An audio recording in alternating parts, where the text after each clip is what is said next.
Muy bien, seguimos con el estudio de este curso tan importante, cómo estudiar la Biblia. Hoy día, 17 de octubre del 2023. Muchos saludos a los que también nos siguen por internet. Vamos a orar un instante. Gracias, Señor, Padre Santo, por estos momentos de aprendizaje de tu palabra. Llévanos a ella, Señor, profundamente. Danos el entendimiento de ella por medio de tu Espíritu Santo. Eso te suplicamos, Señor, en el nombre de Cristo Jesús. Amén.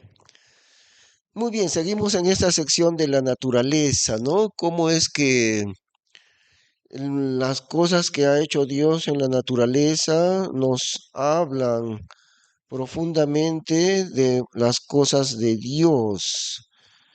Muchas cosas que están en la Biblia nos hablan acerca de Dios. Muchas cosas en la naturaleza, perdón, dije. En la naturaleza Dios ha dejado multitud de ejemplos comparativos. ¿Se acuerdan que habíamos visto, no? Las dos palabras de la Biblia más importantes. ¿Recuerdan? Son dos palabras comparativas, ¿no? Eso, así y como. Sobre todo en el Antiguo Testamento, muchas veces encontramos estas dos palabras. Así como esto, así como el otro, así como esto, así como el otro.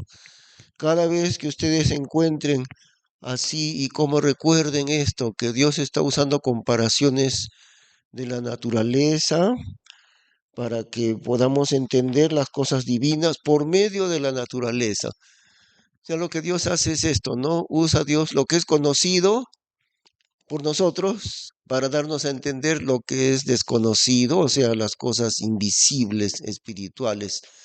Y como vuelvo a decir, el mayor ejemplo de todos es el matrimonio, acerca de una unión divina entre Cristo y la Iglesia, una unión eterna, que como no logramos entender qué clase de unión es esa, tampoco entendemos cómo que la esposa de Cristo es una entidad de millones y millones de cristianos, ¿no? En 2000 años.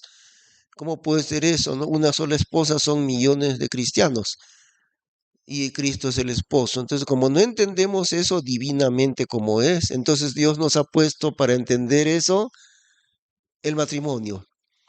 Ah, ya, Cristo es el esposo y ella la iglesia. En eso sí lo entiendo, eso sí entiendo que es el matrimonio.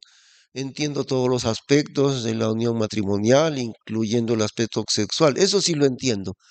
Entonces, si tú observas el matrimonio, así será. Igualito, pero en términos divinos, claro, no en términos corporales, ¿no?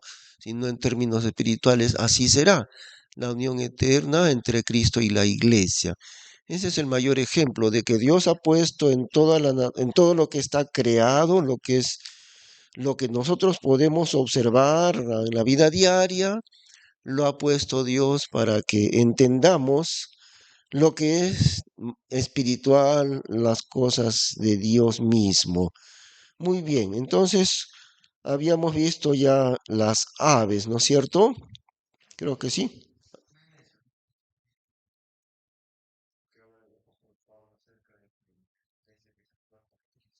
Sí.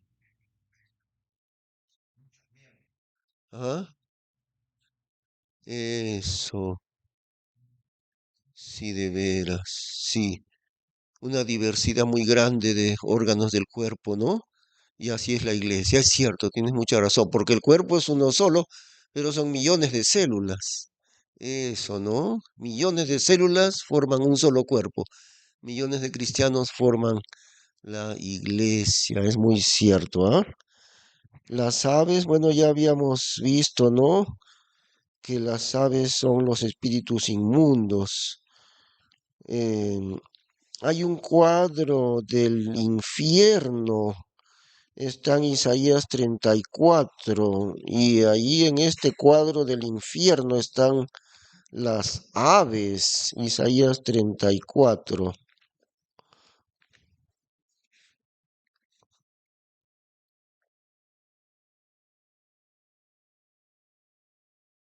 El hermano, no, la hermana Mirla nos avisó que iba a demorar un poquito, ¿ah? No, si nos avisó de antemano, por eso cuando llegue Mirna le vamos a abrir. Isaías 34. Este es un cuadro del infierno mismo. Y vamos a ver cómo allí están las aves, o sea, los demonios.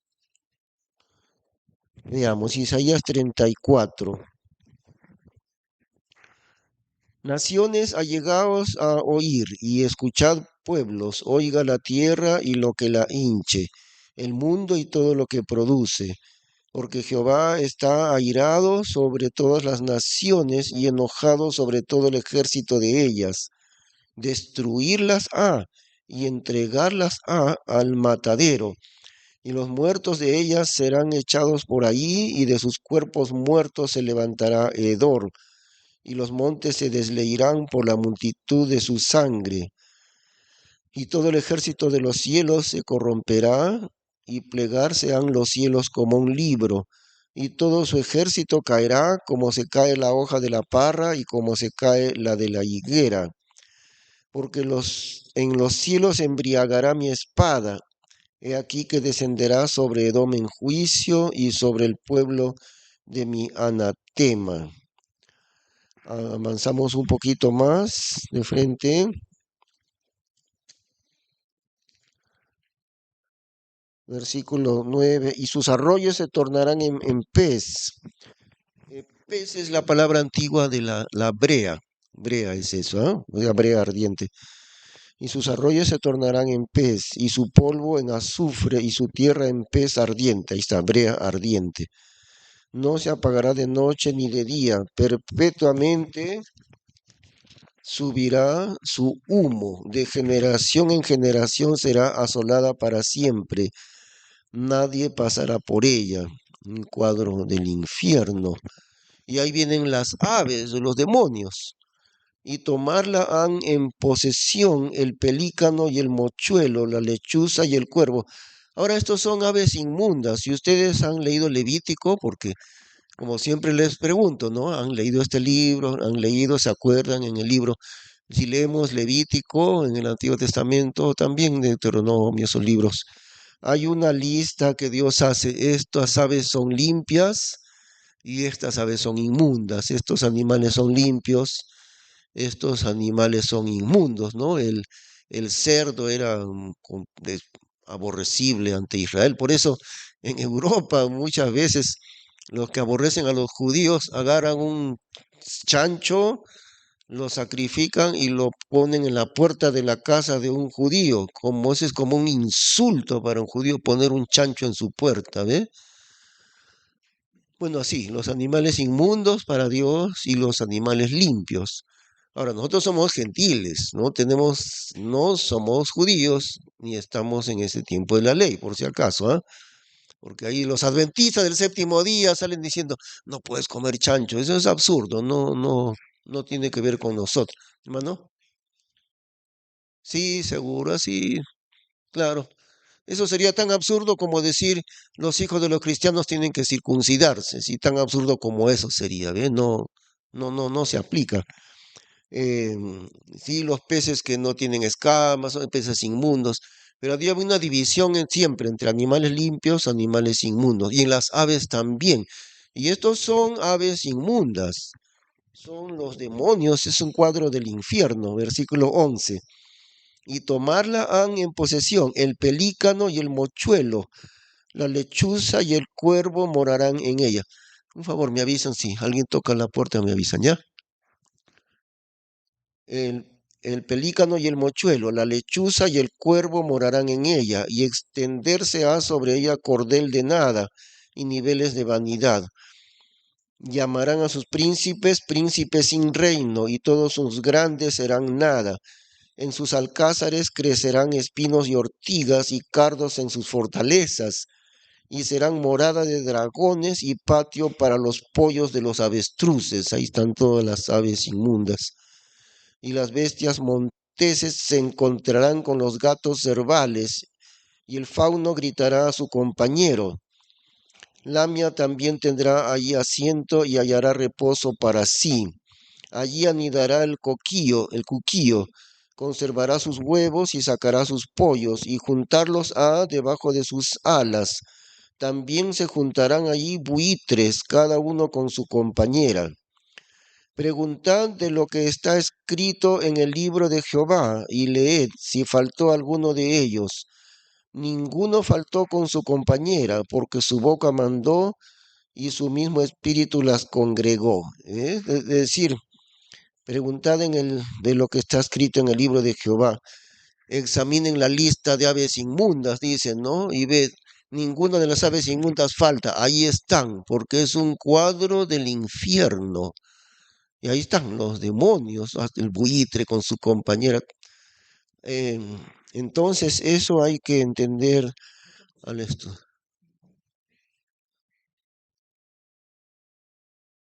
No, no, el Corán no, eso es de los musulmanes. La Torá le dicen, sí, sí, sí, sí. Ajá, completo, igual, exactamente igual que el de nosotros.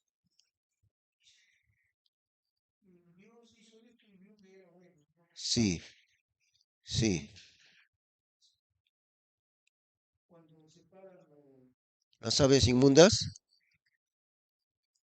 Bueno, lo que pasa es esto, ¿no? Que, bueno, en primer lugar, la Biblia del Antiguo Testamento de los judíos es exactamente igual a la que nosotros tenemos, con la única diferencia, ellos la dividen diferente.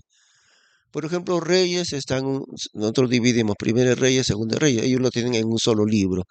Primera Crónica, Segunda Crónica, y lo tienen en un solo libro, ¿ves? Son divisiones distintas, pero es exactamente igual. En realidad, la Biblia que usamos está tomada de la Biblia de los hebreos. No hay ninguna diferencia en el Antiguo Testamento.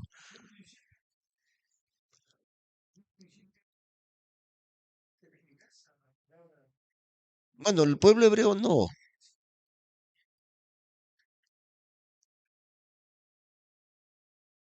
O sea, los judíos en las guerras. Un instante, un instante.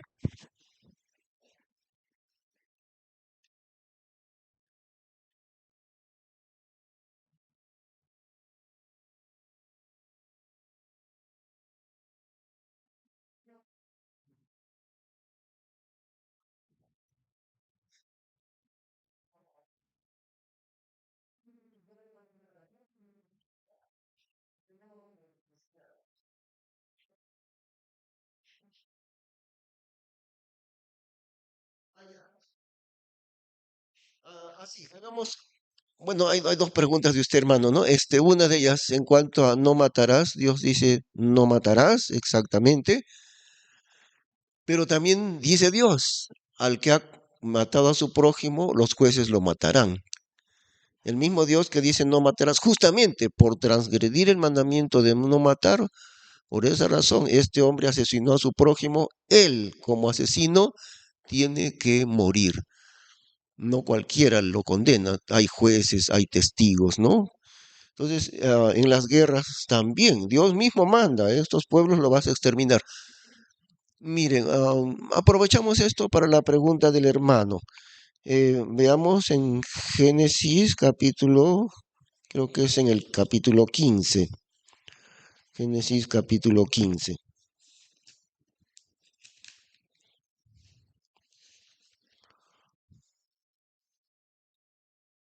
Es el pacto de la herencia de la tierra, Génesis 15.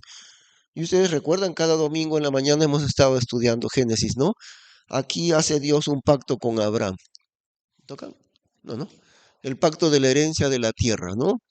Abraham le pregunta a Dios, ¿en qué conoceré que la he de heredar? Lo que estaba diciendo Abraham es, muy bien, Señor, tú me la das en herencia a esta tierra.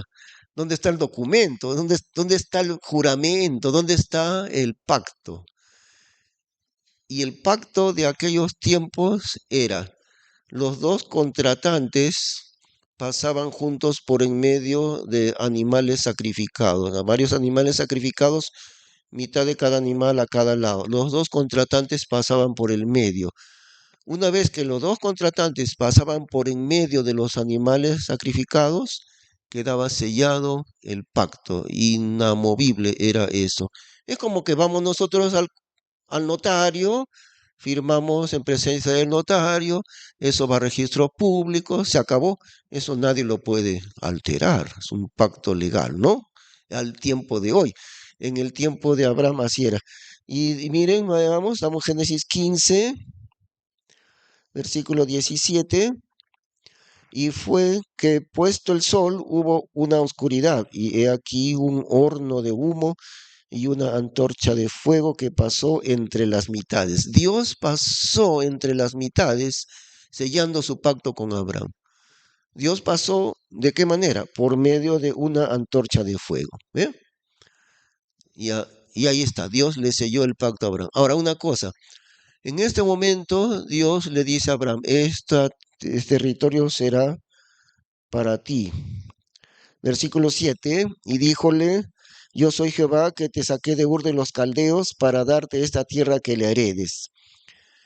Es decir, a él y a su descendencia, ¿no? Pero hay una cosa, Dios no le entrega la tierra que Abraham está heredando, no se la entrega. Todavía se la entregará después de 400 años. Veamos, versículo, eh, versículo 14, 13. Entonces dijo Abraham, Dios le anuncia la esclavitud de su descendencia, claro, ¿no? Versículo 13. Entonces dijo a Abraham, de cierto sepas que tu simiente será peregrina en tierra no suya, en Egipto, y servirles han, y serán afligidos 400 años. Mas también a la gente a quien servirán juzgo yo, y después de esto saldrán con grande riqueza, y tú vendrás a tus padres en paz y serás sepultado en buena vejez. Y en la cuarta generación volverán acá, porque aún no está cumplida la maldad del amorreo hasta aquí. Fíjense eso. Dios le dice a Abraham, los amorreos habitan esta tierra. El día de hoy yo te la entrego a ti en herencia, pero no la poseerás todavía hasta de aquí a 400 años. ¿Por qué? Porque la maldad del amorreo todavía no está cumplida, es decir, no ha llegado hasta el colmo los amorreos en su maldad. Y yo les voy a tener paciencia en su maldad 400 años. Después de 400 años no soportaré más su maldad porque van a llegar al colmo de su maldad. Entonces yo los destruiré a ellos y tu descendencia poseerá esta tierra. ¿Ve la razón por la que Dios los destruye? Y Dios le ordena a Moisés y después a Josué, vas a destruir absolutamente a estas naciones de los amorreos. Miren la razón, no han llegado todavía al colmo de su maldad en este momento. Yo les voy a soportar hasta que se acabe mi paciencia. Dentro de 400 años, su maldad será tan grande que yo los voy a destruir a estos amorreos y la tierra donde ellos estaban, a ti te la voy a entregar, o sea, a Israel. Fíjense el principio de Dios. No es por gusto, Dios los mata, destruyelos, hasta los niños de pecho los vas a destruir. Dios les manda eso. Dios es el único dueño soberano de la tierra, ¿no? Y así les... Ahora, Israel se portó mal muchos siglos después y también a ellos Dios los expulsó de la tierra. No solo a los amorreos. Ahora Dios le entregó la tierra a ellos, a Israel. Luego, siglos después, también Dios les tuvo mucha paciencia siglos enteros. Pero cuando ya colmaron la paciencia de Dios, ¿qué hizo Dios con Israel? A ellos también. Dios los botó de ahí, del territorio. Las 10 tribus que ya nunca más reaparecieron, y la tribu de Judá junto con Benjamín, que después de 70 años volvieron, ¿no? Por la misericordia de Dios. Miren la justicia de Dios, ¿no? Es por la maldad de las personas que Dios los botó de allí. No solo la maldad de los amorreos, la maldad de Israel. Dios los sacó de su territorio por la maldad del mismo pueblo de Israel. Ahora hay un tremendo barullo, ¿no? No, que Israel abusivo y que el esto y que el otro. En este momento entre Israel y Hamas. Lo que nadie dice es lo siguiente. En primer lugar, el derecho de propiedad de todo ese territorio, no la mitad, sino todo entero, es el que Dios le ha concedido a Israel. No ahora, no en 1948, hace 4000 años, aquí está, Génesis 15. Hace 4000 años Dios le entregó la herencia de aquel territorio a Israel. Y el derecho es de Dios. El derecho de posesión, de propiedad, no pertenece a ningún país, pertenece a Dios. Dios le ha entregado a Israel ese territorio. Y eso, claro, eso nunca lo van a reconocer los medios periodísticos, ¿no? Jamás lo van a reconocer, pero está en la Biblia ahí. Dios les concedió la propiedad de ese territorio a Israel. Ahora, aún así, en noviembre de 1947, con el plan de partición, le dieron mitad, casi exacto, mitad a Israel, mitad a los palestinos. Israel aceptó, a pesar de que no es la mitad de Israel, es todo, pero Israel aceptó. Ya, mitad de este territorio para ellos, para los árabes. Los que no aceptaron fueron los árabes, los palestinos. Israel dijo, sí, sí, solo mitad nosotros y mitad ellos. Los palestinos dijeron, que mitad ni que nada. Muerte a Israel. Vamos a exterminarlos a estos judíos. Nunca han querido un plan de paz los palestinos. Eso deben saber ustedes. Nunca, nunca, nunca han querido hacer paz con Israel los palestinos. Ellos no quieren paz. Ellos lo que quieren es el exterminio de Israel. ¿Eh? Pero eso la prensa jamás nunca lo dicen, pues. Los noticieros nunca dicen eso. Tampoco dicen esto, que si desde 1947 los palestinos hubieran dicho, muy bien, mitad para Israel, mitad para nosotros, hasta el día de hoy estarían tranquilos y en paz, viviendo sin derramar una gota de sangre. Los palestinos en la mitad, Israel en la mitad. Porque Israel no le hizo la guerra a ellos. Israel aceptó ya la mitad para ellos. Israel nunca ha atacado a los palestinos, nunca. Ellos son los que han atacado a Israel. Israel lo que ha hecho es defenderse. Y al defenderse, cada vez que se ha defendido, les ha ganado, claro. Entonces, ¿quién tiene la culpa? ¿Quién es abusivo allí? ¿Quién es abusivo? Como digo, desde 1947 han pasado como 75 años por ahí. ¿Serían ellos dueños, los palestinos, que tanto dice que Israel abusivo, que nos han lanzado a un rinconcito?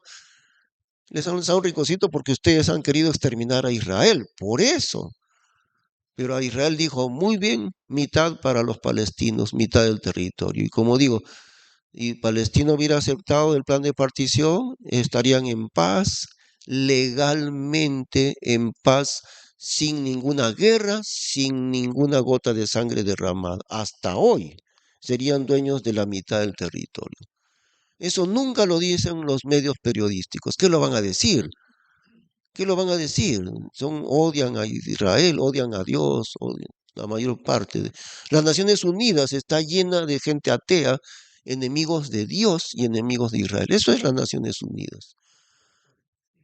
Mm. Ah, sí, sí, pues, eso tampoco. Sí, pero aún así no lo toman en cuenta porque son como un necio, ¿no? Que él sabe que si yo le ataco a él, él me va a ganar a mí, pero aún así se persisten. Cada vez que han atacado a Israel, Israel siempre les ha ganado. En la Biblia dice, ninguna arma forjada contra ti prosperará, o sea, de Israel, ¿no? ¿Eh? No entienden nunca, pues, ¿no? Ese es el odio satánico, es con...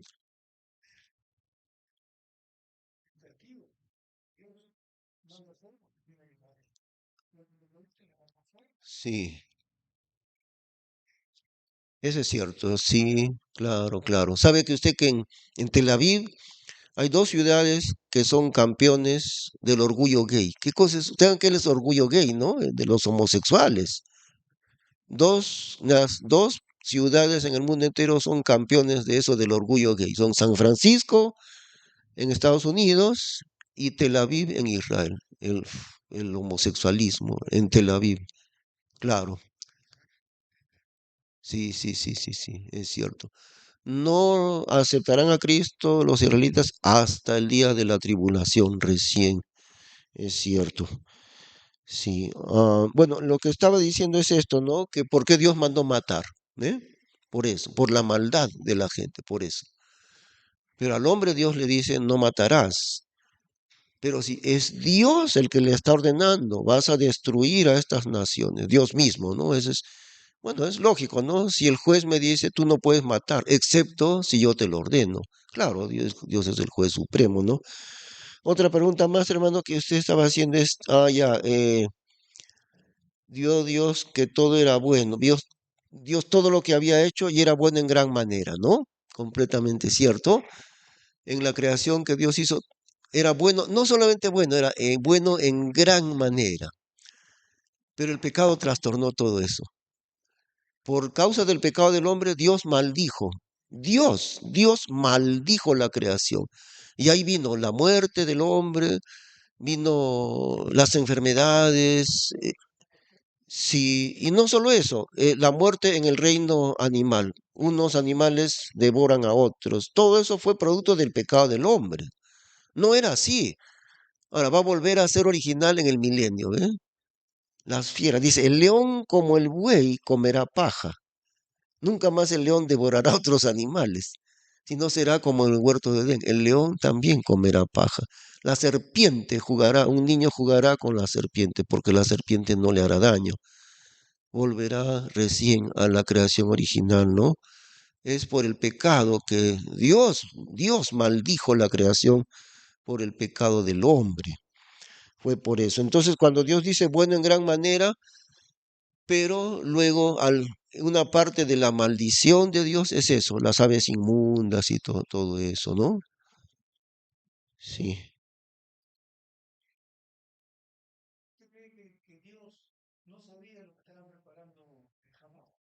Por supuesto, claro, sí, claro, claro, Dios ha dejado, sí, sí, sí, sí, sí, sí.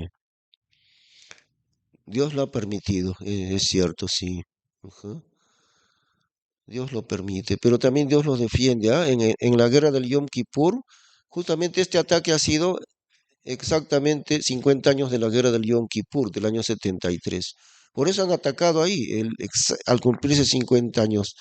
La guerra del Yom Kippur, en esa guerra los tanques de Israel estaban en muy poco número contra los tanques de Siria en el norte.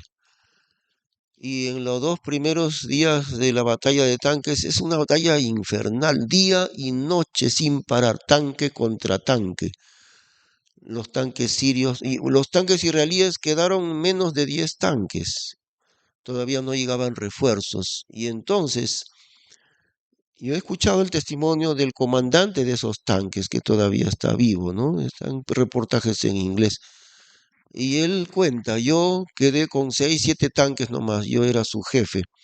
Y ellos vieron una columna entera nueva de un montón de tanques sirios en el horizonte que venían contra ellos.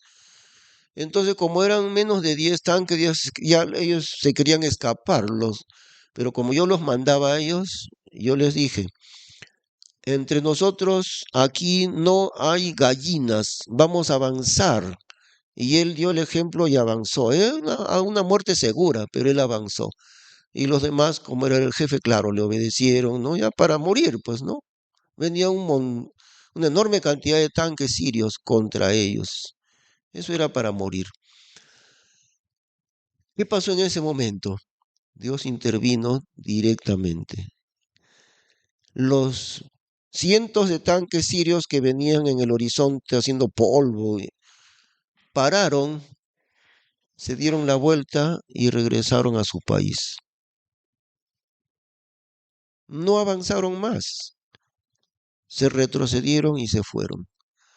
Después de años, preguntando a algunos soldados de Siria, se llegó a saber esto. Los sirios dijeron, nosotros no hemos avanzado porque hemos visto ahí una multitud de ángeles ahí con Israel.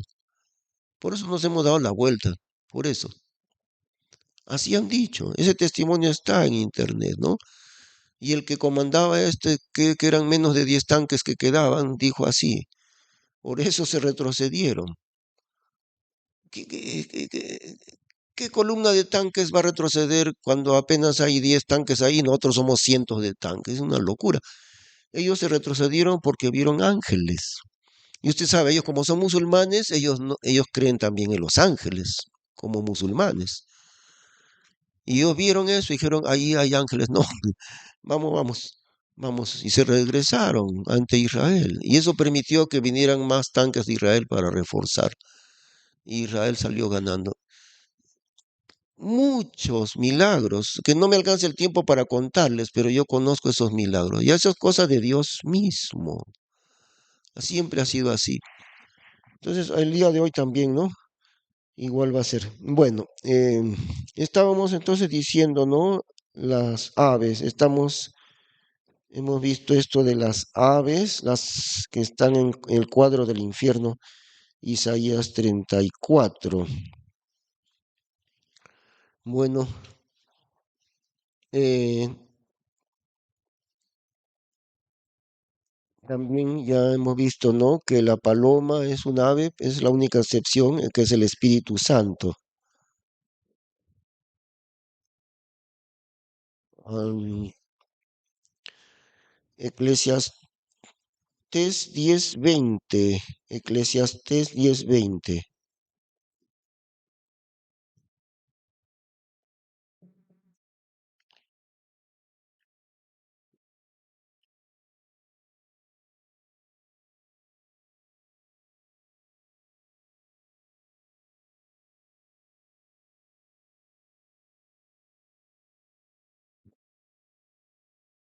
A ver, ¿qué dice allí?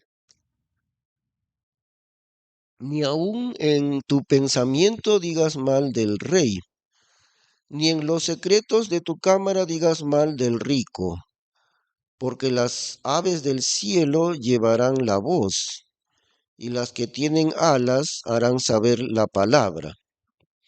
Miren la profundidad de la Biblia siempre, ¿no? Eclesiastés 10:20. La profundidad, la riqueza de todo lo que está escrito en la Biblia, porque ahí dice, nunca hables mal del rey, ni siquiera en tu cámara secreta del rey, tampoco del rico. ¿Por qué? Porque las aves del cielo llevarán la voz.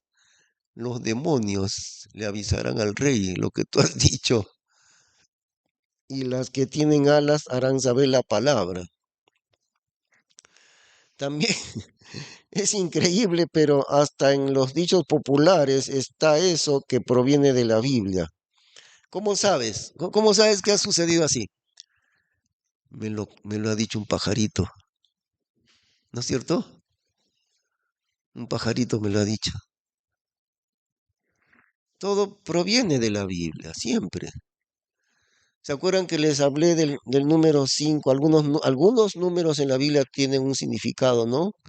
El número 5 en la Biblia es ¿ah? La muerte. Y un montón de cosas concuerdan con eso. Ni cuenta se dan, pero concuerda con la Biblia porque el Pentágono, por ejemplo, es el cuartel general de la guerra en Estados Unidos. ¿Cuántos lados tiene? 5. No tiene 7, no tiene 6.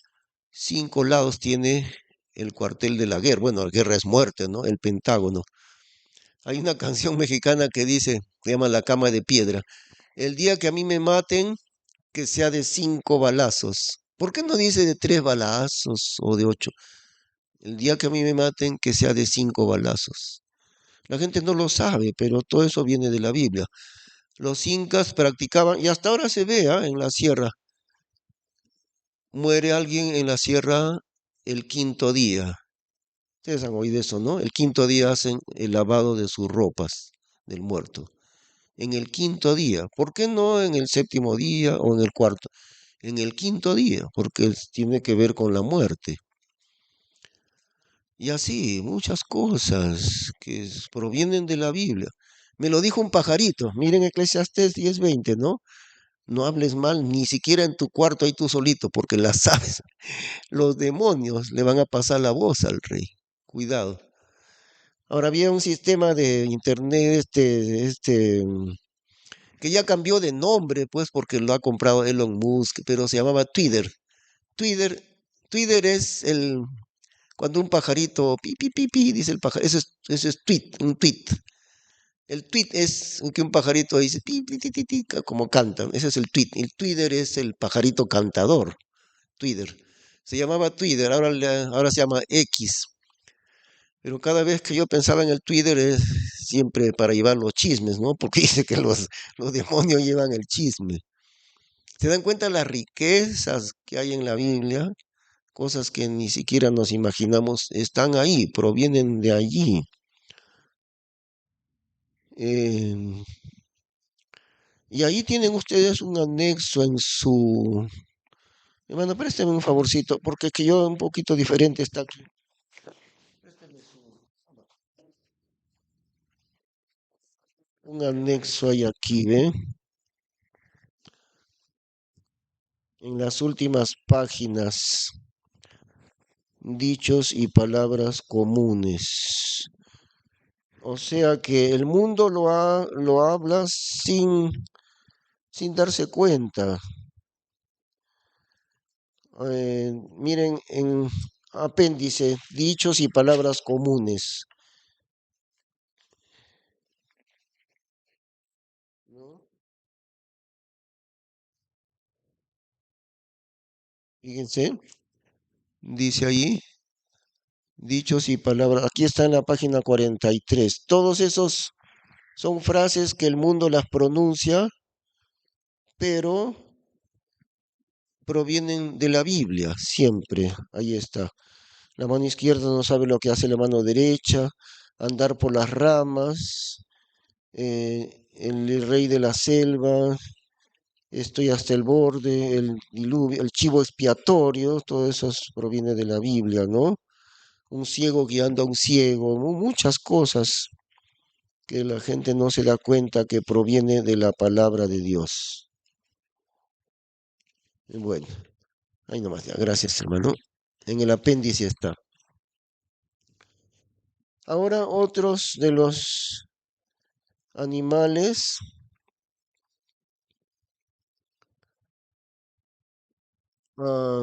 los peces, los peces. El Señor Jesús cuando los llama a ellos, Mateo 4:19, ¿cómo les dice? Mateo 4:19.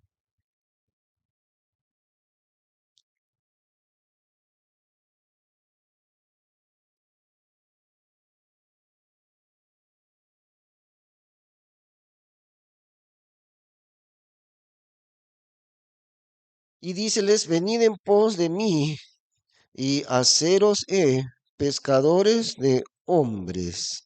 Ellos entonces, dejando luego las redes, le siguieron.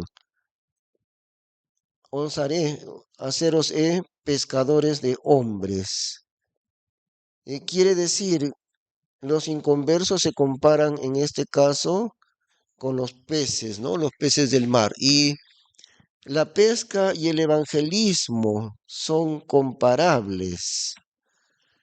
La pesca con el evangelismo se pueden comparar. Bueno, los que pescan tienen que tener mucha paciencia. A mí me ha aburrido, siempre me ha aburrido pescar porque hay que esperar mucho. Allá en Estados Unidos, donde esos años en que estuve, les gustaba pescar. A mí siempre me aburría porque espera y espera y espera hasta que pique un pez, entonces no. Pero los que tienen paciencia así, ¿no? Tiran el anzuelo y esperan. Entonces la pesca y el evangelismo son así. Hay que seguir, seguir, seguir en el evangelismo, seguir, seguir. De repente, un pez verdadero va a, a, a picar allí, pero requiere mucha paciencia, requiere perseverancia. La pesca es como el evangelismo, es muy parecido. Por eso el Señor les dice, os haré pescadores de hombres. Eso es para ilustrar ¿cómo podemos llegar a los incrédulos? En Mateo 17:24,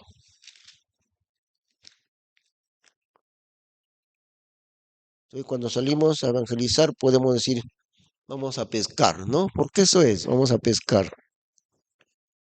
Vamos a pescar. No sabemos si pescaremos hoy día, pero tenemos que ir a pescar. Mateo 17:24.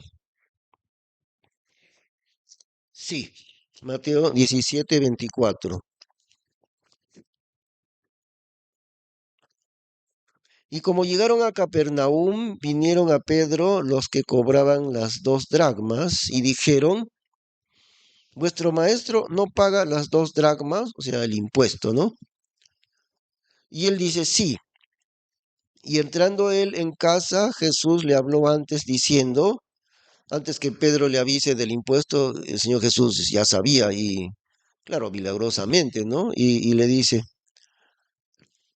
"Ah, ¿qué te parece, Simón? Los reyes de la tierra, ¿de quién cobran los tributos o el censo? ¿De sus hijos o de los extraños?" Pedro le dice, de los extraños. Dícele entonces Jesús, luego francos son los hijos, o sea, los que viven ahí están exentos del impuesto, ¿no?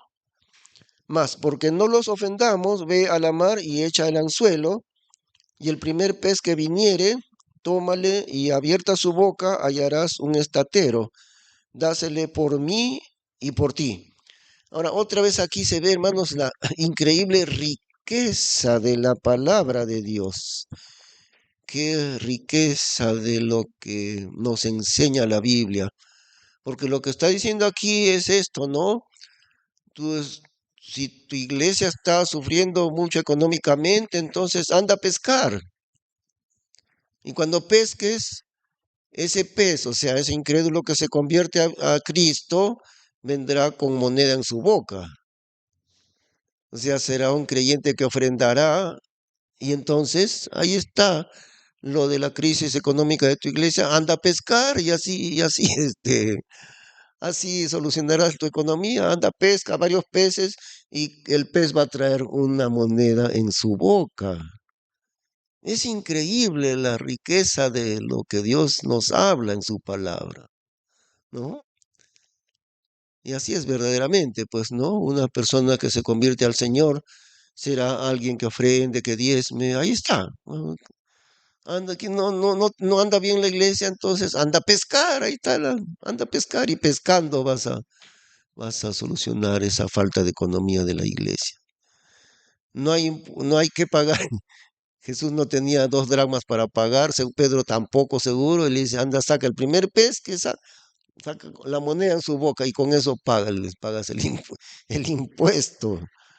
Qué cosa, ¿no? Qué riqueza de las cosas que hay en la Biblia.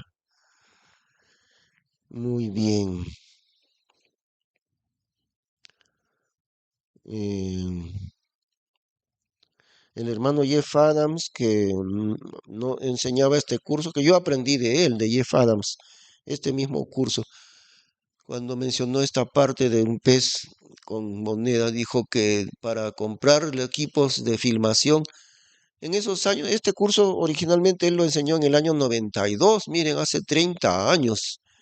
Pero cuando él enseñó, lo enseñaba por videos y esos videos hasta ahora están ahí. Bueno, hay que pagar para ver los videos esos. Este, tenían que comprar equipos de filmación, eran carísimos. Seguro que ahora cuestan menos, pero en ese tiempo necesitaban $60,000, dice. Y él comenzó a grabar estas conferencias que él enseñaba en varios países y de ahí es que proviene este curso, ¿no? Uno de ellos.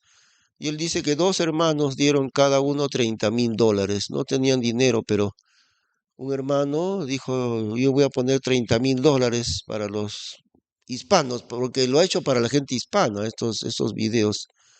Y todo lo que yo les enseño acá es por eso que yo he aprendido con esos videos. Y otro más dice también, otros $30,000, ¿ve? Entonces, con este ejemplo, el pez, ahí está en su boca una moneda. Qué manera tan práctica de Dios, Dios tiene de hablarnos, ¿no? Ahora, los animales. Vamos a ir a 1 Corintios capítulo 9.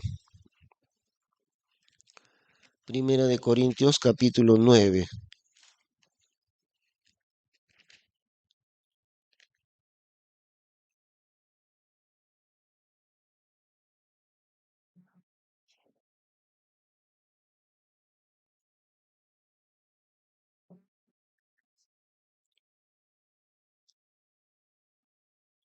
Y aquí este capítulo tiene como contexto el, el asunto de los obreros del Señor, más precisamente el sostenimiento económico de los que se dedican al servicio al Señor. Ese es el contexto, ¿no? ¿Qué otra palabra hay para contexto, hermano Alejandro? No sé si estuviste desde esos meses, pero ¿qué otra palabra hay para contexto? Mirla, ¿recuerdas? ¿Qué otra palabra para contexto? No. Mario, ¿qué otra palabra? ¿Contexto? Sinónimo. Mm, Claro, el tema. El contexto es lo mismo que el tema, ¿no? Sino que como siempre se usa para la Biblia, también lo usa. El contexto significa simplemente el tema. Entonces, el contexto de Corintios 9 es el sostenimiento económico del que sirve al Señor, el tema, ¿no? Y allí vamos a ver cosas muy interesantes. Dice el versículo 7, hablando del sostenimiento económico, ¿quién jamás salió a la guerra a sus propias expensas? O sea, ¿qué soldado se compra el mismo su fusil y se compra el mismo su uniforme, se compra sus botas el mismo? No, no, sería absurdo. El país, el Estado le da al soldado su fusil, su uniforme, sus botas, su comida, también todo eso, ¿no? Porque le está sirviendo a la patria. Entonces, miren la comparación que hace, ¿no? ¿Quién jamás salió a la guerra a sus propias expensas? ¿Quién planta viña y no come de su fruto? Aún incluso cuando la viña no es de la persona, siempre le dan el derecho de cosechar una parte. Por ejemplo, el dueño le dice, mira, de la cosecha, mitad para ti, mitad para mí, por ejemplo, ¿no? Entonces, este terreno es mío y tú lo trabajas ya. Entonces, cuando saques la cosecha, mitad para ti, mitad para mí. Supongamos, entonces siempre, ¿no? El que trabaja tiene derecho a comer del fruto. ¿Quién planta viña y no come de su fruto? ¿O quién apacienta el rebaño y no come de la leche del rebaño? Aun aunque no sea su propio rebaño, siempre va a tener acceso a un poco, aunque sea de la leche del rebaño. Digo yo esto como hombre, no dice lo mismo también la ley, porque en la ley de Moisés está escrito, no embozalarás la boca al buey que trilla. Efectivamente eso está pues en el Antiguo Testamento, ¿no? Varios mandamientos hay en cuanto a algunos animales y Dios dice, no, el buey que está trabajando está trillando, o sea, está en un terreno bien duro, ¿no? Y está trillando el grano para pelarlo, ¿no? El animal trabaja noblemente, entonces no le tapes su boca. Si él trabaja para ti trillando el trigo, déjale la boca abierta, que el animal también coma un poco de lo mismo que trabaja. No le tapes la boca para impedir que el buey coma del trigo. Eso dice Dios. Entonces, la pregunta aquí, ¿ve? Versículo 9. ¿Tiene Dios cuidado tan solo de los bueyes? O sea, ¿Dios se preocupa únicamente de los bueyes? Pregunta, ¿no? Versículo 10. ¿O díselo particularmente por causa de nosotros? Por causa de nosotros, sin duda está escrito que con esperanza debe arar el que ara y el que trilla con esperanza de participar de su esperanza.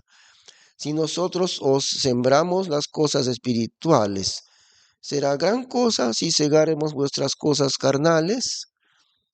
Si otros son partícipes de esta potestad sobre vosotros, ¿por qué no más bien nosotros? mas no usamos de esta potestad, antes lo sufrimos todo por no dar alguna interrupción al Evangelio de Cristo. ¿No sabéis que los que ministran en las cosas santas comen de las cosas del templo y que los que sirven al altar con el altar participan? Así también ha ordenado el Señor a los que anuncian el Evangelio que vivan del Evangelio. Y algunos dicen, ellos los pastores viven del Evangelio. Por supuesto que sí, Dios ha ordenado eso, aquí lo dice, ¿no? Que los que anuncian el Evangelio, que vivan del Evangelio. Ahora un ratito, no es enriquecerse del Evangelio, esa es otra cosa. Pero otra cosa es recibir sustento. Si alguien necesita, no siempre, ¿no? Porque no siempre necesita dedicarse a tiempo completo. Pero si el que sirve a Dios está dedicado a tiempo completo porque es indispensable hacerlo, entonces dice Dios que los que anuncian el Evangelio, que vivan del Evangelio, efectivamente. Muy distinto de que se enriquezcan del Evangelio. Ya no, eso ya no es cosa de Dios, enriquecerse del Evangelio. Pero recibir sustento, sí, recibir sustento quiere decir, ¿no?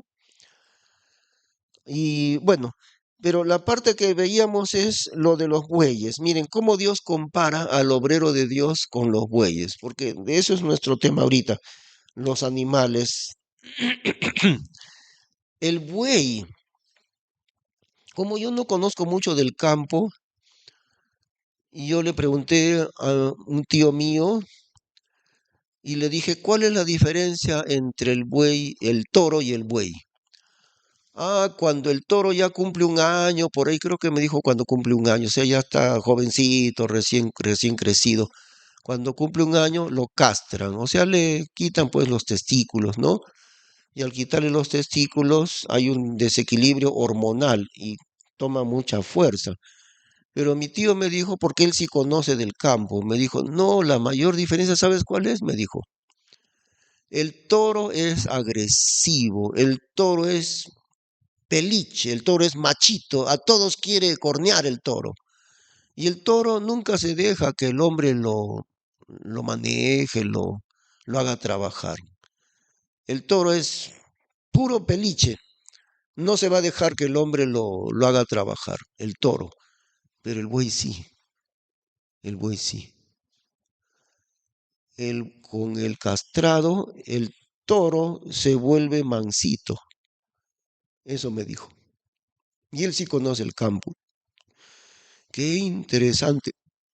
El que es un peliche peleandero, muy macho, ¿no? El toro, agresivo, agresivo. Ahora, si lo castran, es mansito, se vuelve noble para trabajar. Y es por eso que el que ara la tierra no es un toro, es un buey. El toro no se deja, pero como lo han castrado, ahora sí, el toro es mansito, ¿ve? Qué cosa, ¿no? Y Dios compara al que sirve al Señor, no con un toro, no con un toro agresivo, peleandero, sino con un buey manso, humilde. Esa es la persona que sirve a Dios, comparándola con el buey. Entonces ahí dice Pablo que Dios tiene solamente, dice el mandamiento de Dios, no le pongas bozal al buey que tría, déjale que coma. Él trabaja para ti, déjale que coma de ese trigo, no le embozales. Y Pablo pregunta, ¿y solamente tiene Dios cuidado de los bueyes? No, más que nada se ha escrito por nosotros, los que servimos al Señor. Pues por nosotros se escribió, dice, ¿ve? Versículo 9 al final dice, ¿tiene Dios cuidado tan solo de los bueyes o díselo particularmente por causa de nosotros? Por causa de nosotros, sin duda, está escrito. Entonces, el que sirve al Señor humildemente, por un lado, fíjense la comparación, hermanos. El buey es un toro mutilado, ¿no es cierto? No ha nacido así, lo han mutilado. Pero al recibir mutilación, se ha vuelto manso, humilde, noble para trabajar. ya no es agresivo, ya no es muy macho, ya no es como se cree el toro tan macho que a todo el mundo lo ataca, ya no es así. Es noble para trabajar, se deja que el hombre le haga trabajar, pero también tiene fuerza grande, porque el buey con ese desequilibrio hormonal adquiere mayor fuerza, todo eso. ¿Cómo Dios le compara al buey con el obrero del Señor, con el pastor, el predicador? Pero no solamente el que predica, el pastor, no solamente el que lo hace dedicadamente, cualquier persona que sirve a Dios, cualquier creyente que sirve a Dios es comparado con el buey, porque lo hace noblemente, con mansedumbre, ¿no? Dispuesto a servir. El toro no está dispuesto a servir ni que nada, ¿no? Él quiere matar a todos, cornear a todos. El buey sí. Pero ha sido mutilado. Y si no es mutilado, no se vuelve manso. Eso significa que el que ha aprendido a servir al Señor, algo ha tenido que sacrificar en su vida. Y justamente por ser sacrificado, entonces adquiere esa mansedumbre, esa nobleza de carácter. Muchas veces se ha dicho, yo lo he leído muchas veces en las revistas pastorales, el que nunca ha sido quebrantado, nunca podrá servir bien a Dios. La persona que ha sufrido, el creyente que ha sufrido quebrantamiento, recién es un buen obrero del Señor. De diferentes maneras, de diferentes maneras. A veces es una enfermedad, como en el caso de Pablo, ¿no? Ustedes saben la enfermedad que Pablo tenía y le pidió a Dios que le sane y Dios dijo, no, eso es instrumento mío para que tú seas perfeccionado. A veces es un sufrimiento de enfermedad, otras veces, bueno, diferentes cosas que pueden suceder con el obrero del Señor, ¿no? Pero justamente por ese padecimiento, por esa mutilación, es que ese creyente ha adquirido un carácter humilde, manso. ¿Cómo le enseñó Dios a Moisés a ser manso? ¿Cómo le enseñó? A ver, examinemos. ¿Cómo adquirió Moisés la mansedumbre? Primero estaba en sus 40 años de vida, era todo un príncipe, ¿no? Él estaba destinado casi a ser igual a Faraón, estaba en la familia de Faraón y era un príncipe en Egipto, toda la sabiduría de los egipcios lo habían educado a él, lo habían educado para reinar a Moisés. Él se quería un gran hombre, ¿no? Pero no podía servir a Dios. Estaba crudo para servir a Dios en esa condición. Él se creía mucho en esta vida, Moisés. Dios tenía que enseñarle la mansedumbre. ¿Cómo le enseñó Dios a Moisés la mansedumbre? Claro. Ajá. Eso, claro. Tuvo que escapar porque después que haber matado al egipcio, el faraón se enteró, entonces escapó para salvar la vida. Allí. Como muerto estaba ya, ¿no? Es como que a mí me buscan en el Perú y me mandan deportado, qué sé yo, a Ucrania, ¿no? ¿Qué hago yo acá en Ucrania? Yo quiero estar en el Perú, ¿qué hago acá en Ucrania? Entonces así estaba Moisés, ¿no? Deportado. No, a los galeones no, estaba en la tierra de Madián, pero se ve que no tenía ni siquiera éxito económico porque estaba apacentando, Moisés dice, las ovejas de su suegro. Ni siquiera, sí, ni siquiera eran de las ovejas. Entonces ya Moisés, de lo que había sido casi como el rey de Egipto, ahora era un don nadie. Era un don nadie. Y ni siquiera en su país, sino por allá. Y ya cuando en esa condición está Moisés, Dios dice, ya está a punto, ya, ahora sí. Ahora Moisés, ven para que me sirvas. Dios lo había quebrantado a Moisés. Literalmente, estaba tan quebrantado. Ahora sí servía en las manos de Dios. Pero mientras él se creía un gran príncipe, no servía para Dios. ¿Eh? Por eso Dios compara al buey que ha sido mutilado, porque con esa mutilación adquiere, él recién adquiere la mansedumbre necesaria para servir al Señor. Y también yo cuando cada vez que tengo estos problemas de asma, siempre pienso en eso, ¿no? Por algo me manda Dios esto del asma y no me curo completamente. Estoy mucho mejor, sí, pero todavía está ahí. Entonces yo tengo que decir siempre, Señor, ¿no? Tú sabes lo que haces con mi cuerpo, ¿no? De alguna manera Dios nos da ese carácter de mansedumbre y de humildad. Dios sabe cómo lo hace, ¿no? Con cada uno, sí, sí, de veras. Entonces ahí está, pues, ¿no? Los bueyes. Sí, a ver, descansemos unos 2, 3 minutitos, ¿ah?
Por favor, traigan su manual la otra semana, porque si no, no tengo forma de saber a quiénes les falta la otra mitad, ¿ya?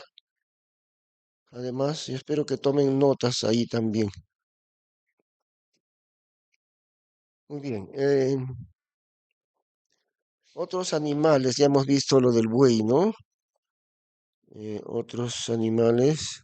Ah, ya, otros detalles más de los bueyes. Son detalles increíbles. Miren, qué riqueza hay en las cosas que Dios ha hecho. Miren, los bueyes nunca trabajan solos, no pueden, pues, ¿no? Tienen que trabajar entre dos siempre. Y así, el obrero del Señor nunca puede trabajar solo. Para evangelizar, por ejemplo, yo cuando estoy solo no lo hago porque el Señor dijo vayan de dos en dos, dos hombres, eso sí, no, no un hombre y una mujer, a menos que sean esposos, ahí sí, ¿no? Pero para evangelizar o dos varones o también dos mujeres y juntos van a evangelizar, ¿no? A otras personas. Siempre el Señor los mandó de dos en dos. Em, los bueyes trabajan de dos en dos. A Pablo nunca lo vemos solito a Pablo, siempre hay alguien que está a su lado, ¿no? Al lado de Pablo. El Señor Jesús mismo nunca estaba solo, ¿no? Tenía la ayuda de sus apóstoles. Y por eso los bueyes em, están trabajando de dos en dos. Otro detalle, miren, miren, ¿qué es lo que une a los dos? Bueno, yo no sé dibujar bien, pero voy a intentar. Aquí está la cabeza de un buey, ¿no? Y está la cabeza del otro buey. No, no, nunca me salen bien los dibujos a mí. Pero ahí está la cabeza de un buey y la del otro buey. Entonces, el yugo, creo que se llama yugo, ¿no? Es así, y de aquí por el centro viene, ya de ahí viene el arado, ¿no? Fíjense la forma del yugo, es una cruz la que une a los dos bueyes, es como una cruz. Eh, una cosa increíble, cuando los bueyes ya no pueden avanzar porque es muy dura la tierra, se arrodillan, y al arrodillarse hacen más fuerza y rompen el terreno. Se arrodillan cuando es muy duro el terreno. Ahora el terreno, hasta eso concuerda.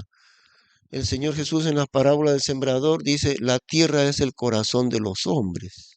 ¿Dónde trabaja el buey? En la tierra. ¿Qué cosa es la tierra? Es el corazón de los hombres. Y el buey está preparando la tierra para la semilla, porque están arando. Qué cosas tan grandes que ha hecho Dios, ¿no? Y ha puesto la ilustración de lo que es divino en la naturaleza. Y los dos tienen que arrodillarse juntos, ¿no? Y arrodillándose, o sea, orando, se puede recién romper el terreno demasiado duro. Eh, ¿Qué más? ¿Ah? Sí, pues claro, claro, lo humedece. No, si no sería imposible, pues, ¿no? Y hasta eso concuerda. ¿Qué es el agua que humedece la tierra? La palabra de Dios es el agua. La palabra de Dios humedece el corazón del hombre para que esté listo justamente. Todo eso, ¿no? Pero la tierra endurecida, escucha la palabra de Dios, el corazón de la persona está endurecido y no entiende. Y vamos a ir también a Juan capítulo 2 versículo 13.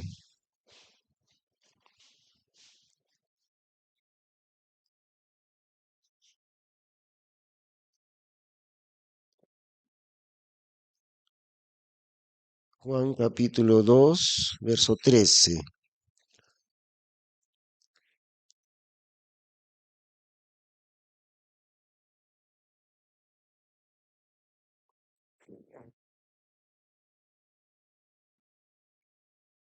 Allí.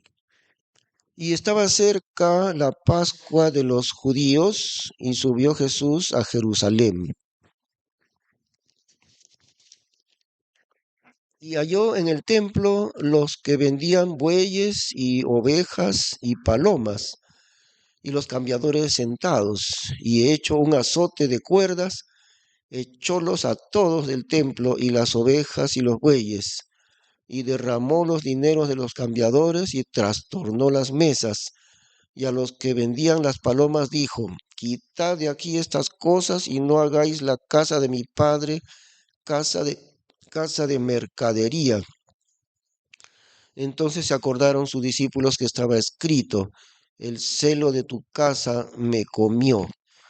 ¿Cuáles eran los animales que eran ahí pura mercadería, puro negocio? ¿Cuáles eran? A ver, díganme ustedes. Bueyes, ovejas y palomas.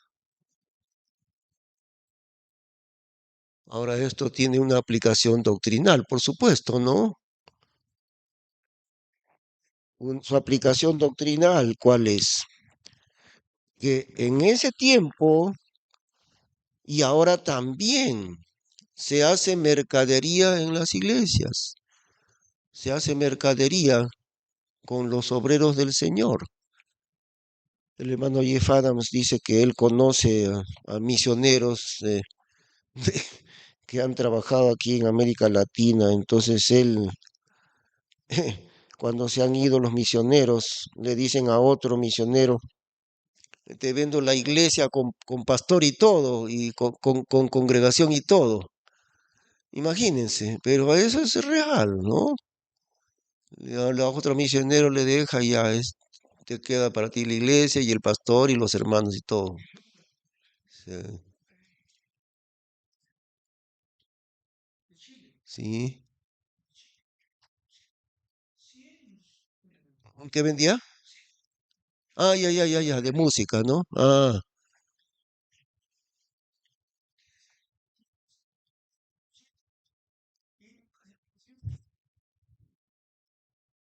cada CD 100 soles.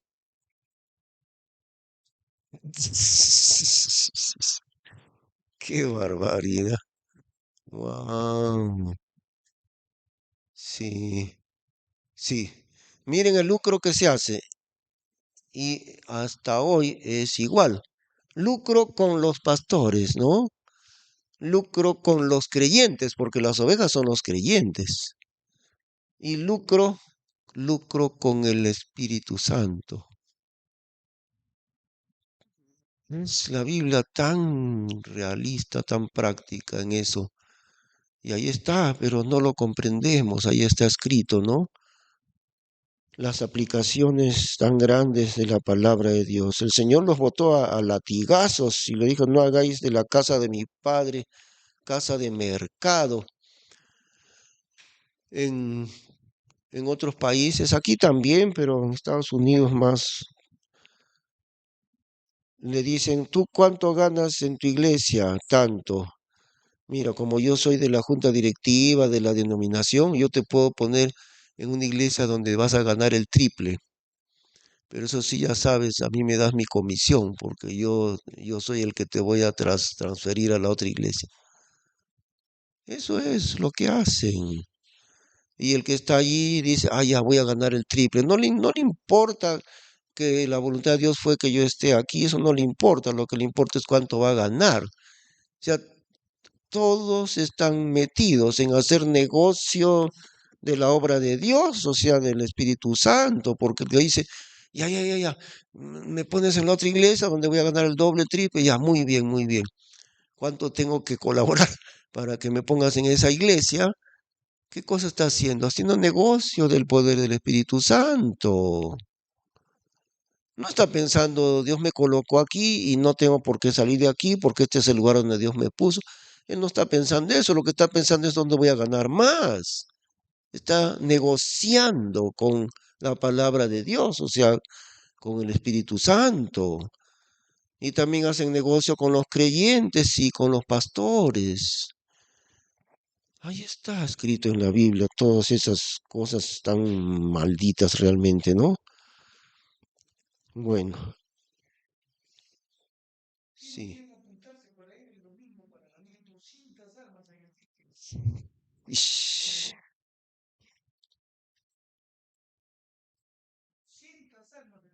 qué barbaridad. Nunca vino. Wow. ¿Qué cosa eran? ¿Predicaciones? 100 soles la grabación de su prédica. ¿Qué va? Ñas. Qué barbaridad. Wow. Sí, de veras. Em, sí, sí. Vamos a Job, capítulo 11, versículo 12, el libro de Job.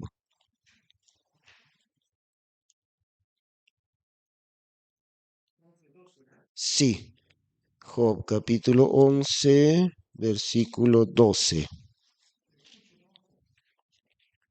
Ah, ya. Ah, ya. Mm, sí, sí, Job 11, verso 12. El hombre vano se hará entendido, aunque nazca como el pollino del asno montés.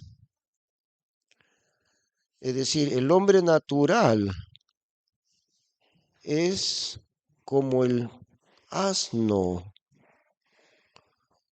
El hombre incrédulo, Dios lo compara con el asno. Así. Para Dios, un incrédulo es un asno. Nosotros decimos, qué burro es este, ¿no? Y así Dios dice, qué burro es este que no quiere recibir la salvación, se le ofrece el perdón gratuito de sus pecados, se le ofrece la vida eterna, y aún así no le importa un comino el perdón de Dios. Este es un peor que un burro.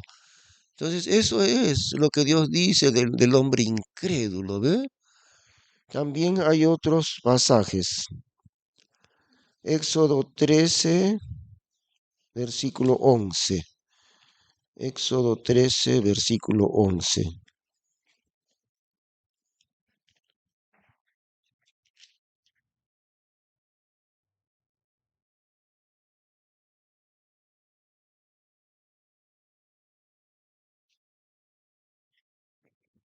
Muy bien.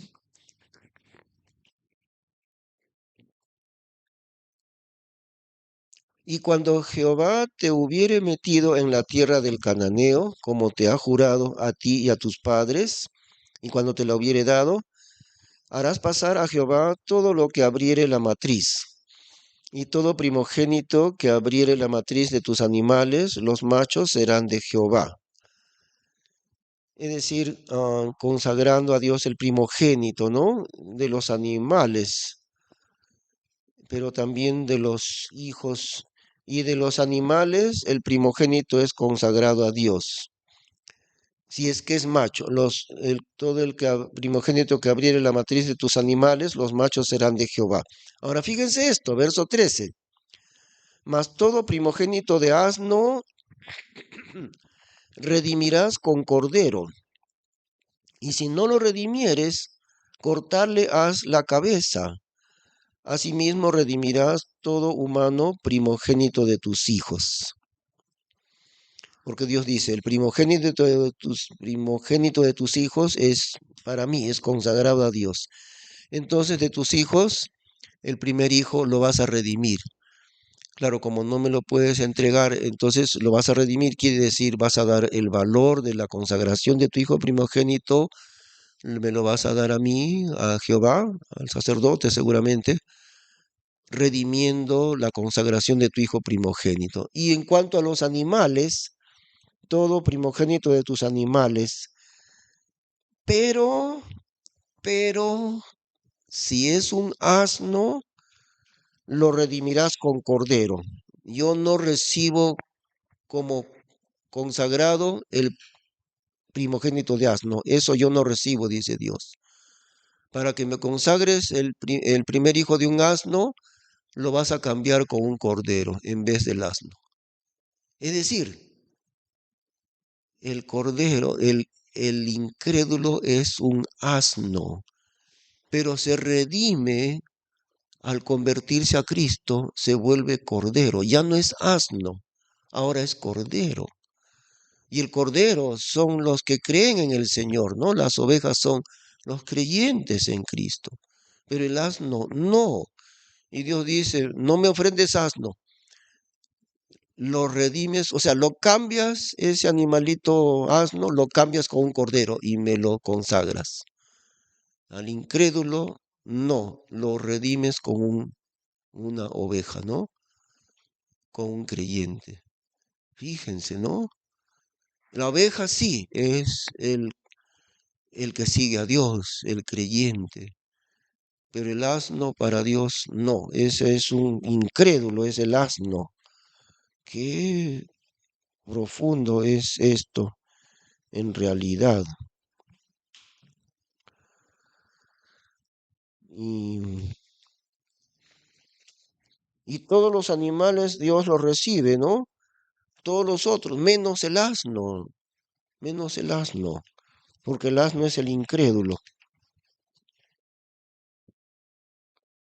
Ah, ya, y si no lo redimieres, dice, si no lo cambias a este asno, el primero que nace, si no lo cambias con cordero para consagrármelo, entonces le quiebras la cerviz, o sea, tienes que matarlo. ¿Eh? Y si no lo redimieres, le quebrarás la cerviz. No quieres redimirlo, entonces ese animal tiene que morir. Qué increíble. Entonces el asno es un tipo del hombre inconverso. Deuteronomio 22:10.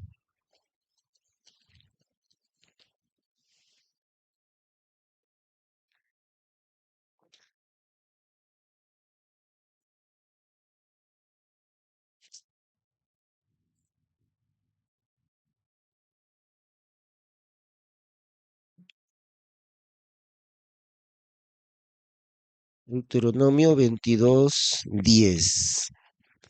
¿Qué nos dice allí? No ararás con buey y con asno juntamente. Nunca puedes mezclar para la obra de Dios el que sirve con un incrédulo. Nunca.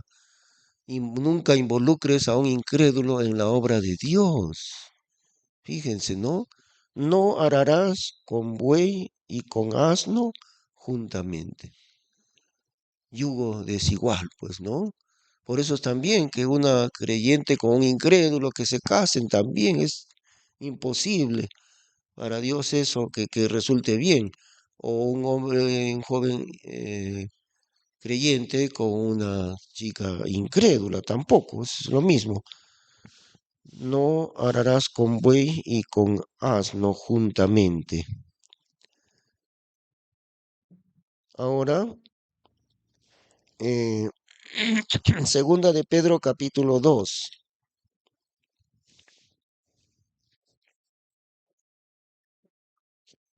Segunda de Pedro capítulo 2.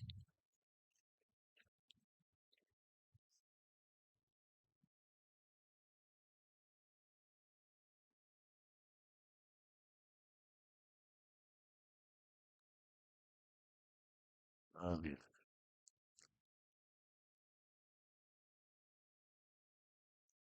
Todo este capítulo 2, el contexto del capítulo 2, o sea, perdón, o sea, el tema del capítulo 2 de Segunda de Pedro es los falsos profetas. ¿Eh?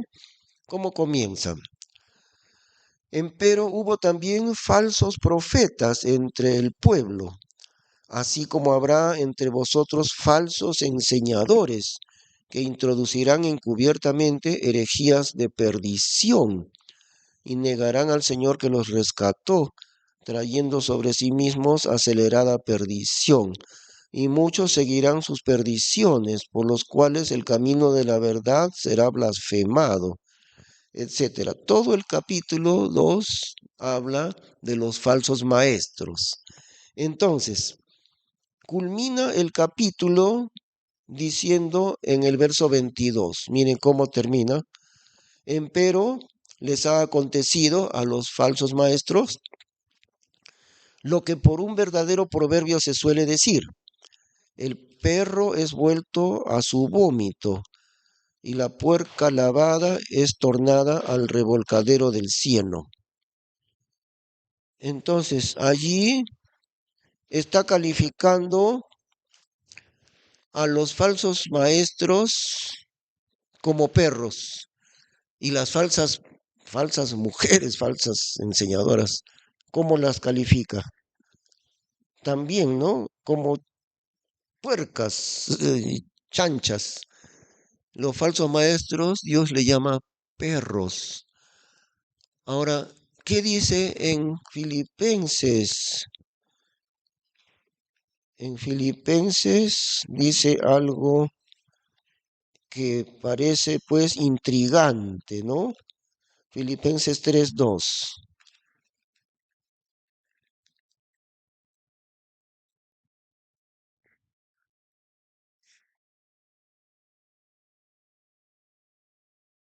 Filipenses 3:2 dice así: Guardaos de ¿de los qué? De los perros. Guardaos de los malos obreros, guardaos de la concisión. Filipenses 3:2. Guarda, guardaos de los perros, dice, ¿no? Y claro, ahí no lo explica. Ahí mismo no explica quiénes son los perros, pero siempre aplicamos esto que hemos estudiado, ¿no? ¿Qué hacemos? Comparamos la escritura con la escritura. Entonces, aunque Filipenses no explica quiénes son los perros, pero en segunda de Pedro sí lo explica. Los perros son los falsos maestros, los de falsa doctrina, testigos de Jehová, mormones, adventistas del séptimo día y muchos otros, ¿no? Esos son llamados por Dios los perros. ¿Ah? Las puercas, las las mujeres que enseñan falsa doctrina, dice en 2 de Pedro. La puerca lavada vuelve a revolcarse en el cielo. En ese caso, mujeres, ¿no? Profetizas falsas, como puercas, dice. Ah, ya, está bien, está bien, está bien. Anda nomás, ya vamos a terminar. Ahora, en Apocalipsis 22:15. Sí, allá.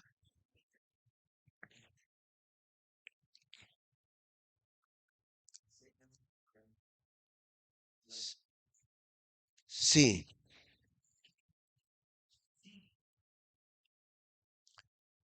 Bueno, no, en ese caso no, a los seguidores de ellos,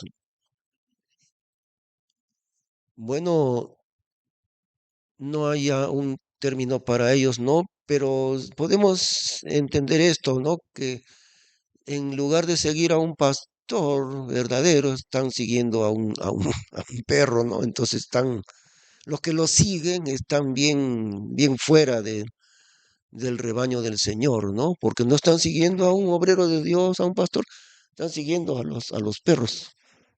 Mm.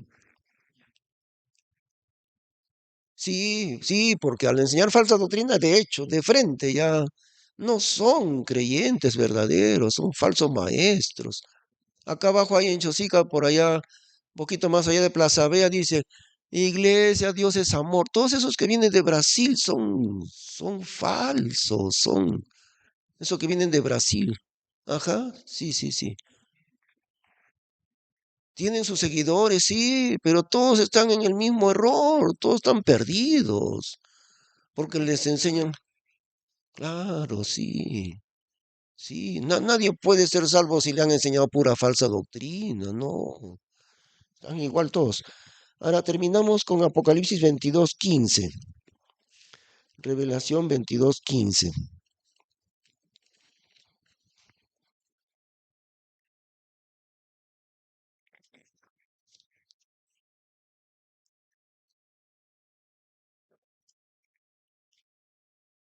¿Qué dice ahí? Mas los perros estarán de fuera, habla de la ciudad de Dios, ¿no? Mas los perros estarán de fuera, y los hechiceros, y los disolutos, y los homicidas, y los idólatras, y cualquiera que ama y hace mentira. No entrarán en el cielo, dice Dios tajantemente. ¿Quiénes no entrarán? Entre otros, no entrarán los perros, o sea, los falsos maestros. Estarán fuera de la ciudad de Dios. Qué elocuente es la Biblia, ¿no? Pero qué términos tan fuertes. ¿Ah?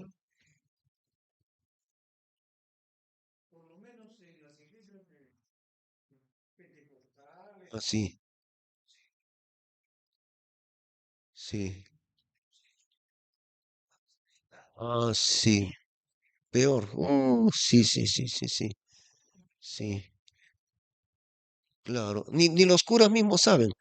Había un cura, mira, había un cura muy popular en Bolivia. Le estoy hablando de los años 50 por allá. Digo que yo leí su libro.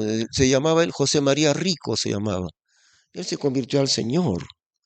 Y en su libro él dice, qué cosa más vergonzosa. Cuando yo estaba en Bolivia, dice, era cura, como era muy popular en Bolivia él, un muchachito, un adolescente, le preguntó, padre, ¿por qué dice así el libro de Hebreos dice tal cosa?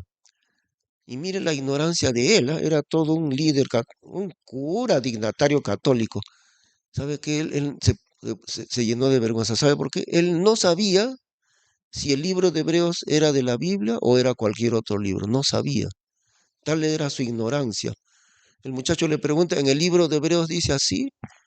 Y él diría, ¿será de la Biblia el libro de Hebreos o no será? No sabía. Y era un dignatario católico. Y él mismo lo cuenta, ¿no? José María Rico. Sí, increíble. Bueno, hermanos, terminamos. Hoy día y después ese funeral, ¿no? La hermana Paulina Bernardo, viuda de Espinosa. ¿Ah?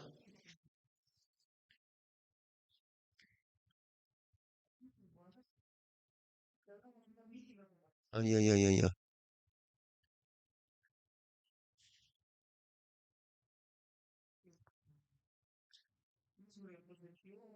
Ay, ay.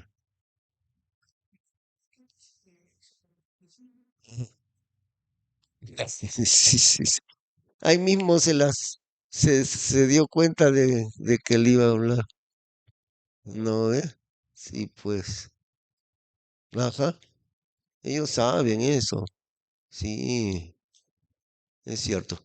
Bueno, les cuento un poco. La hermana que falleció se llama Paulina Bernardo, viuda de Espinosa. El hermano Amador Espinosa era uno de los fundadores aquí. Él falleció ya hace varios años, pero ella era su esposa, ¿no? Su viuda. Y yo le dije a los familiares, miren, hemos suspendido la clase el martes anterior por causa de viaje. No puedo suspender la clase 2 semanas seguidas. Entonces, por eso es que recién van a entrar ellos, ¿ah? Bueno, vamos a orar. Gracias, Señor, Padre Celestial, por estos momentos tan preciosos de estudiar tu palabra. Te pedimos también por los que nos siguen a través del Internet, que igualmente puedan crecer espiritualmente por ella, Señor. Te damos las gracias en el nombre de nuestro amado Señor Cristo Jesús. Amén. Amén.